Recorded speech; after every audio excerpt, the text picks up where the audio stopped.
তৃণমূল ছাড়লেন মনীশ গুপ্ত। মমতা তৃণমূলে আরো ধাক্কা, এবার প্রাক্তন মন্ত্রী মনীশ গুপ্ত তিনি তৃণমূল কংগ্রেস ছাড়লেন। কথা বলবো আবির আমাদের প্রতিনিধির সঙ্গে। আবির, 21শে জুলাইয়ের আগে তৃণমূল ছাড়লেন এবার মনীশ গুপ্ত। একে একে ঘনিষ্ঠ বৃত্তের সবাই তো ছেড়ে চলে গেলেন মমতাকে। প্রথমত মনীশ গুপ্তর তরফ থেকে বলা হচ্ছে যে তিনি যে দলের হয়ে কাজ করেছিলেন এতদিন ধরে, তিনি মন্ত্রী ছিলেন, তার বক্তব্য তিনি যাদবপুরের মতো কঠিন আসন থেকে তিনি জয়লাভ করেছিলেন, বিধায়ক হয়েছিলেন এবং সেই সময়কার মুখ্যমন্ত্রীকে তিনি হারিয়েছিলেন। তার বক্তব্য যে তারপরেও দলের তরফ থেকে তাকে সে অর্থে কোনো গুরুত্ব দেওয়া হয়নি। পরবর্তী সময় আমরা তাকে দেখেছিলাম যে রাজ্যসভা সাংসদ করে পাঠানো হয়, তবে সেটা পূর্ণ মাত্রার সময়ের জন্য নয়।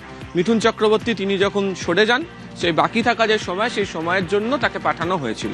একই সঙ্গে এদিনকে তিনি উল্লেখ করছেন সেটা হচ্ছে যে তাকে দক্ষিণ কলকাতার ক্ষেত্রে একটা দায়িত্ব দেওয়া হয়েছিল, পরবর্তী সময় সেই দায়িত্ব নিয়েও তাকে যে খুব বেশি একটা কাজ করতে দেওয়া হয়েছে এমনটা নয়।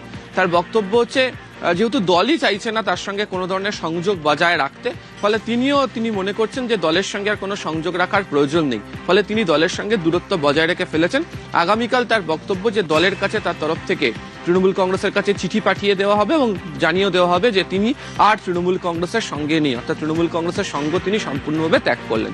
এবং তুমি জানো যে 21শে জুলাইয়ের ঘটনার প্রসঙ্গ নিয়ে বারবার ধরে মনীশ গুপ্তের নাম জড়িয়ে যায় এবং কিছুদিন আগেও একাধিক এনসিপিআই এর সাংসদ বা চলতি বছরে কংগ্রেসের তরফ থেকেও যখন 21শে জুলাইয়ের সমাবেশ নিয়ে কথা বলা হচ্ছে তখন তারা বারবার ধরে উল্লেখ করছেন যে 21শে জুলাইয়ের ঘটনার জন্য যারা জড়িত তাদেরকেই পরবর্তী সময়ে মমতা বন্দ্যোপাধ্যায় তিনি তার দলে নিয়েছিলেন, তাকে মন্ত্রী করেছিলেন। অনেক ধন্যবাদ আবির। আমি তো এখন পার্টি ছেড়ে দিয়েছি, রাজনীতি ছেড়ে দিয়েছি। চিঠি পাঠাবো এখন ওদের, কারণ আমিও বাদ পড়ে গেছি, আমিও ছেড়ে দিয়েছি। ভূমিকাই আমার ছিল না কোনো, যেটা দায়িত্ব পালন হয়েছে অনেক আগে। তারপরের থেকে তো আমি কোনো গুরুত্বপূর্ণ পদে কি কোনো ইলেকশনে কি এমএলএ কি এমপি ছিলাম না। তো 85 হলো বয়স, আমি ছেড়ে দিচ্ছি এখন আর কি, ছেড়ে দিয়েছি আর কি, 1 মাস হয়ে গেছে।